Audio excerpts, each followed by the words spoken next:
గురువారం సంగారెడ్డి జిల్లాలో regional ring road విస్తరణ పనులను వేగవంతం చేయాలని, రీజనల్ రింగ్ రోడ్డుకు భూములు ఇచ్చిన రైతులకు పరిహారం చెల్లింపులు ప్రామాణికంగా ఉండాలన్నారు జిల్లా కలెక్టర్ క్రాంతివల్లూరు.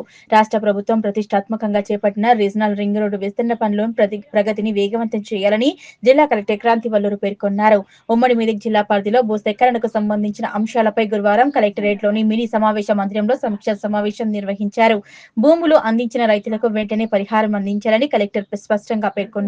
నష్టపరిహారం చెల్లింపుల్లో పారదర్శకత పాటించాలని, ప్రతి రైతుకు న్యాయం జరగాలన్నారు. అదనపు కలెక్టర్లు, ఆర్డీఓలు సమావేశంలో మాట్లాడారు. కొన్ని ప్రాంతాల్లో భూసేకరణకు సంబంధించి రైతుల్లో అభిప్రాయ భేదాలు, సర్వేలో సాంకేతిక సమస్యలు, స్థానిక సంస్థల అవగాహన లోపం వంటి అంశాలు ఉన్నాయన్నారు.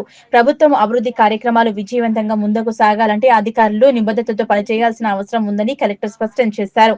ఈ సమావేశంలో రీజనల్ అధికారి శివశంకర్, యాదాద్రి భువనగిరి జిల్లా అధికారులు, ఉమ్మడి జిల్లా అదనపు కలెక్టర్లు, ఆర్డీఓలు, సంబంధిత శాఖల అధికారులు పాల్గొన్నారు.